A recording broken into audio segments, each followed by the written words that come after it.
cœur. C'est l'amour vient d'un suffixe qui s'appelle âme. Âme. Et voilà, ça vient de là, en fait. Donc, cette démarche, et si tu n'as pas l'amour, tu peux compenser en allant de conquête en conquête. Lorsqu'on trouve son amour, on dit « j'ai trouvé mon âme sœur ». Oh, j'ai trouvé mon âme sœur. Et on est très bien et on ne voit pas le temps passer. Ah oui, oui, oui. Donc, si vous êtes avec quelqu'un, vous ne voyez pas le temps passer. Il y a de fortes chances que ce soit la personne. Quand vous êtes avec la personne, bon, c'est de l'amour. Imaginons, vous êtes en train de regarder Moringa Talk Show, d'accord? Vous ne voyez pas le temps passer. Ah, mais c'est l'amour avec Moringa, c'est l'amour avec, c'est l'émission préférée des mamans. C'est l'amour avec Ange Trésor, Jean-Claude Roger, sur le plateau en disant cette émission, j'adore. Voilà. Si vous ne voyez pas le temps passer, vous êtes dans l'amour, en fait. Donc vous êtes dans les dispensations de Dieu.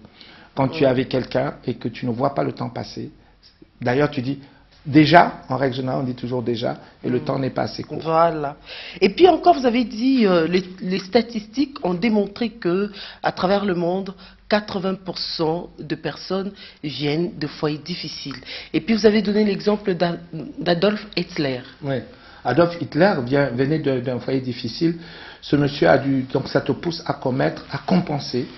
Tu as une recherche, donc tu as une recherche d'abord de te valoriser, tu as une recherche également, et ça te pousse à faire des choses qui dépassent l'entendement.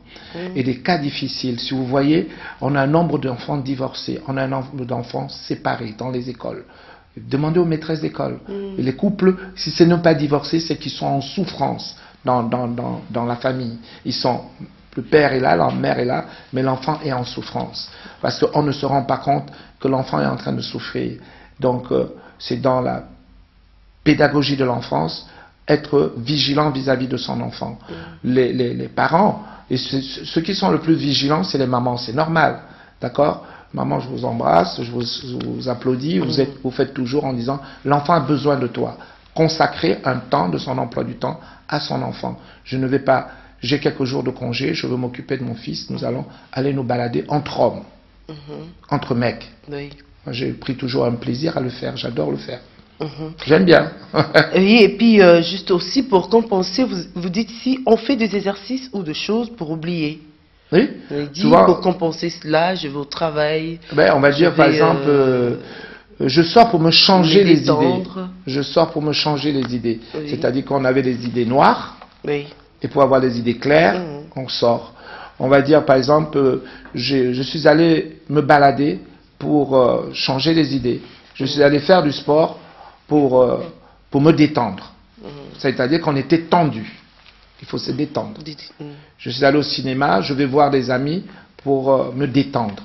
Ça veut dire qu'on estime qu'on est tendu. Voilà. Donc, certaines sorties sont faites pour rééquilibrer la tension qu'on a eue dans le travail.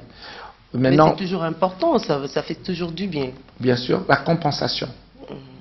Alors, M. Jean-Claude Roger, en tant qu'expert en comportement, on parle de la compensation ce soir. Alors, parle-nous des stratégies de la compensation. Parce que ici, à la première étape, vous avez parlé de la compensation stratégique. Oui. Vous nous dites ceci. Pour ceux qui ont de lacunes. La compensation stratégique, pour ceux qui ont des lacunes didactiques, utilise des adverbes pour parler moins au lieu de faire des grandes phrases. Voilà. La position du corps par rapport à l'arrivée d'une balle. Ange Trésor, je te rattrape. C'est-à-dire qu'une personne qui a des problèmes didactiques, c'est-à-dire qui a du mal à articuler et qui a du mal à sortir les mots. Moi, je n'ai pas de problème didactique, je n'ai pas de problème d'articulation également non plus. Je n'ai pas de problème phonétique non plus. Ok. Par contre, une personne qui a des problèmes donc, de langage, à s'exprimer, va utiliser ce qu'on appelle la compensation stratégique. Je vous donne un exemple. Si vous avez quelqu'un qui est devant vous, vous lui dites, voilà, je viens de te parler de la guerre des Malouines. Et la guerre des Malouines, les Anglais ont eu chaud en Argentine à cette époque-là, et d'ailleurs même, ils ont eu du mal à conquérir l'île des Malouines. Et la réaction comme l'autre ne sait pas ce que c'est les Malouines, il va dire tout à fait. Adverbe de manière. Ah oui. D'accord. Il n'a pas dit, je ne connais pas les Malouines, il va utiliser une stratégie. Juste pour vous dire que arrêtez avec ça. Non, il va pas dire ça. Mais simplement pour cacher sa faiblesse, il me dit en effet. Adverbe. De manière. Oui, tout à fait, certainement. Cela va sans dire. Oui, c'est une stratégie en fait. Donc si tu as quelqu'un, chaque fois que tu veux aborder un sujet, il lui dit certainement. Tu te dis, la personne ne veut pas aller dans un domaine qu'elle ne maîtrise pas. Donc, la personne ne veut pas aborder ce sujet. Compensation stratégique. Wow. Compensation stratégique. C'était profond, c'est génial. Hein? D'accord. Ensuite, si la personne est bègue, par exemple, et qui se dit je ne sais pas ce qui s'est passé au Malouines, il va pas dire ça. Il va te dire oui, bien sûr, c'est évident. Les Anglais ont perdu, les Anglais ont eu du mal, ou les Anglais ont gagné, ou les Argentins, c'était chaud pour eux. Il dit cela va sans dire. Donc c'est compensation stratégique. Voilà. Maintenant, je t'ai pris un autre exemple qui est pour les sportifs, c'est-à-dire qu'en tennis, les joueurs de tennis utilisent également ce qu'on appelle la compensation stratégique. La compensation stratégique, ça se passe comment? Ça se passe ainsi, c'est-à-dire que tu as en face de toi un joueur de tennis qui sait que tu es redoutable dans ton coup droit. Donc, dans le tennis, il y a le revers, c'est comme ça, et le coup droit, c'est comme ça. D'accord? Tu as joué au tennis, toi? Non, tu n'as pas joué au tennis. C'est pour ça que... tu ne dirais pas tout à fait. Bah alors, oui, tout à fait. Alors? Mais non. Non, je présente. Il y a le revers et le coup droit. Oui. Mais comme on sait que tu as un coup droit très puissant, si je joue contre toi, je vais t'envoyer la balle toujours sur le revers. Le revers, c'est ton point de faiblesse. Oui. Donc, tu vas changer de position et te mettre de manière à ce que la balle arrive sur ton coup droit. Donc, tu vas compenser par un déplacement, un positionnement du corps pour que la balle qui arrive vienne sur la partie où tu es la plus forte. C'est sur le coup droit. Mais si ça arrive au revers, il est sûr que tu échoueras à tous les coups. Donc, on appelle ça compensation de position. Donc, dans la compensation, comme au sport, il y a ce qu'on appelle le positionnement. Le positionnement, la compensation stratégique. Oui. Mais non, ici, au deuxième point, vous me parlez... Moi, je ne mets jamais à côté de quelqu'un qui est très très grand sur une photo. Ah, okay. Jamais. Alors, comment vous faites? Je me mets à côté de quelqu'un qui est de même taille que moi. Ah oui. C'est une compensation stratégique. Tu te mets sur la bonne position. S'il est très très grand, tu ne vas pas te mettre à côté pour ne pas être ridicule. Il va te gêner. Hein? Ben, disons que, bon... on verra que tu n'es pas très grand. Tu te mets à côté de quelqu'un de la même taille que toi, non? Ceci dit, hein, c'est pas parce qu'il est grand qu'il est intelligent. Mais c'est toujours proportionnel à la taille, non? L'intelligence est inversement proportionnelle à la longueur des cheveux. Oh. Enfin, tu as compris ou pas? Je n'ai jamais su. Hein. C'est pour ça que les hommes sont plus intelligents que les femmes, ils ont moins de cheveux sur la tête. C'est de l'humour en présent. Pour cette fois-ci, j'ai encore né un peu les mamans. Maman, excusez-moi. Les papas ont dit que je ne faisais rien pour eux. Il fallait que je trouve quelque chose pour les papas aujourd'hui pour qu'ils restent un peu sur Morica Talk Show.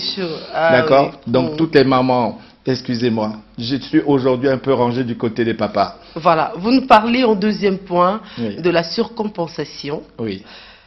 Vous nous dites ceci, c'est quelqu'un qui sait qu'il est bon dans un domaine et qui affiche un ego surdimensionné. Oui. Tu as 2 mètres de haut et tu es prêt à mettre 2 échasses. Oui, tu verras des femmes qui sont grandes. Tu verras des hommes qui sont grands, d'accord? Mais ils vont, la femme qui est déjà grande, elle va rajouter, vous avez déjà vu des mannequins, elle va rajouter encore 6 cm ou 8 cm de talons. Mais c'est trop. Elle est sur des échasses. Et la petite femme qui voit cette grande femme qui était 1,90 m, lorsqu'elle tombe, elle va éclater de rire, elle va dire c'est bien fait. Elle a raison pour laquelle de personnes, je ne sais pas si je vais me permettre de dire à courte taille, à taille normale. À taille normale, toujours compense leur taille avec des talons. Des talons. Avec des talons, elle compense toujours. C'est difficile pour les hommes, mais souvent ils cherchent de double semelle, triple semelle. Chez les hommes, oui, il y a beaucoup d'hommes qui font ça également. À l'époque, il y avait des chaussures pour hommes avec des talons comme ça. Tu n'as pas connu cette époque? C'était l'époque, au Congo, il y a eu ça. Il y a eu ça avec, à l'époque de James Brown, quand il est venu au Congo. Avec de pantalons. Les hommes, ils avaient des chaussures à talons.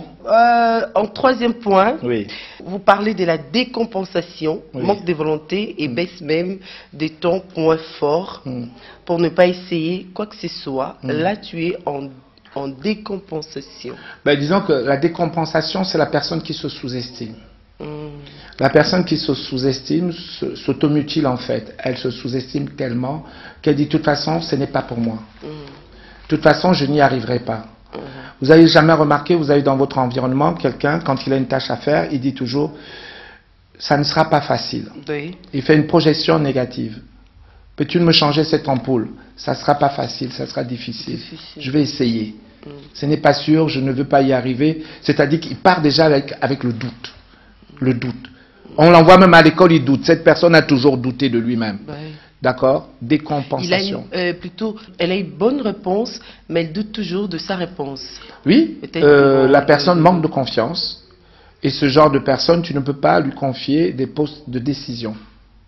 Tu ne peux pas lui confier. Elle va commettre beaucoup d'erreurs. Hein. Non, parce qu'elle doute, elle y va perdante, et même elle risque de faire le mauvais choix. Parce qu'elle sera influencée par son entourage. Oui.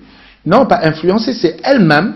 Parce que, puisque la personne est en manque de confiance, comme la personne est en manque de confiance, elle a au moins confiance à ses collaborateurs. Un meneur a une vision, un meneur a un objectif, un meneur a un but. Cette personne ne peut pas être un meneur. Quelqu'un qui est en décompensation ne peut pas être un leader. Faute de confiance. Faute de confiance. Les gens ont besoin de suivre quelqu'un qui est persévérant, dynamique, qui a une vision, qui convainc et qui donne envie aux autres de te suivre. Voilà. Tu ne vas pas suivre quelqu'un qui ne sait pas où il va. Voilà, on ne sait. Même la Bible dit un peuple sans révélation est un peuple sans frein. Ah, Ange Trésor, ça y est, tu commences à glisser vers la Bible. Je suis à votre côté. Puisque tu parles de la Bible. Alors le pasteur Dandy arrive dans très exactement, oui, quelques jours à la fin de ce mois. Il est prêt, je l'ai rencontré ce week-end. Il me dit, Jean-Claude, toute mon église applaudit déjà ma venue à la télévision. Oh. Alors, on va faire un gros plan quand même sur l'église du pasteur très prochainement, puisqu'il y a une grande église qui fait 2000 personnes. Donc, c'est un pasteur qui a l'onction, n'est-ce pas, et qui progresse. Il est jeune et brillant. Il est jeune et brillant. Pasteur Dandy arrive très prochainement, je l'ai rencontré cette semaine. Mais aussi élégant. Il est très beau. Wow, Maman, beau. Il est très beau. Vous avez utilisé ces superlatifs, c'est très grave. Hein. Oui, non, il est beau. Il est beau quand il est beau, il faut dire qu'il est beau, non? Plus que vous? Je ne me mets pas en comparatif avec pour ma femme, je suis le plus beau. Ah oui, c'est normal. Maintenant, pour moi, je ne sais pas, ma femme parce me dit... Parce qu'elle vous adore, c'est normal. Parce qu'elle m'aime tout simplement. M'adorer, c'est Dieu qu'elle adore. Et là là, moi, elle encore abîmé, hein? Oui, on se trésor. Non, c'est Dieu qu'elle adore, moi, elle m'aime. Ah oui, donc, oui, je comprends. C'est une leçon que j'ai tirée. Voilà. En fait, vous me dites que la compensation est une stratégie de défense. Oui. Qui permet aux personnes incompétentes de noyer leurs sentiments d'insuffisance. Oui. Que voulez-vous dire par là? Personnes incompétentes de noyer leurs sentiments d'insuffisance. Waouh, j'ai dit ça. Oui, très fort. Waouh. Ah, je sais pourquoi. Imaginons que tu as en face de toi quelqu'un qui est un éminent chercheur. Alors cette personne est spécialisée, donc en face de toi tu as une sommité. D'accord? Mais qu'est-ce que tu vas faire? Parce que tu te dis, en face de moi, j'ai un physicien en aéronautique, et donc cette personne, en fait, est bardée de diplômes. Oui. Il a fait Harvard, il a fait des grandes écoles, mais quand tu vas revenir vers lui, tu vas t'asseoir, tu vas lui dire, est-ce que vous avez lu le dernier Goncourt? Et le mec, l'aéronauticien, et lui, il s'en fiche du dernier Goncourt. Lui, donne-lui des trucs sur l'espace, ça l'intéresse. La substantation l'intéresse, mais le dernier Goncourt ne l'intéresse pas forcément. Mais tu vas dire, c'est dommage, vous n'avez pas lu le dernier Goncourt. Et le dernier Ursena. Et l'autre va dire, mais de quoi il parle? En fait, la personne fait diversion, t'amène dans un domaine qui n'est pas le tien, pour montrer qu'au-dessus de ton intelligence, ou de ta grandeur, tu as des lacunes. Mais il y a des gens qui sont spécialisés dans un domaine, mais il y a des gens qui ont une culture étendue. Ange Trésor. Moi, je suis assoiffé de savoir, c'est-à-dire tous les jours, j'apprends quelque chose. Et tout ce que j'ai accumulé pendant ces 40 années est plus dépassé. Ce qui fait qu'aujourd'hui, souvent les gens disent combien d'années il t'a fallu pour apprendre tout ça. J'ai dit 40 et quelque chose d'années, monsieur le caméraman. Donc j'ai passé mon temps à chasser le savoir. Ange Trésor. Alors, il y a de personnes orgueilleuses qui étalent leurs connaissances dont personne n'y s'y trouve pour vous placer dans une forêt d'humiliation. Pourquoi avez-vous dit ça? J'ai pris cet exemple. Pourquoi? Parce que la personne orgueilleuse veut te faire croire que j'en sais plus que toi, donc il va te prendre un domaine dans lequel tu n'es pas... J'ai assisté à un repas, il y a un monsieur qui a dit, est-ce que tu connais Gecko? Alors, tu connais Gecko, toi? Non, tu ne connais pas Gecko. Alors, j'ai regardé la personne, et je lui ai dit, pourquoi il vient parler de Gecko à table, d'un financier américain? Alors, je me suis retourné, j'ai soufflé à la personne, il s'agit de finance, il s'agit d'américain, il s'agit d'un financier américain. Alors, il se retourne vers lui, oui, oui, je connais bien Gecko. Financier américain. Donc, et puis vous avez rajouté quelque chose. Parce que l'autre voulait l'humilier. Il ne faut pas humilier les gens. Que l'intelligence est comme une confiture, moins tu en as, plus tu étales. Plus tu étales. Oui. C'est-à-dire qu'en fait, quelqu'un qui n'est pas intelligent veut faire croire qu'il est intelligent. Quelqu'un qui est très intelligent est très humble. Et généralement, les gens très intelligents. Ça, vous avez raison. Ouais, sont très humbles. Psychologie, comportement. No comment. Voilà, merci Ange Trésor.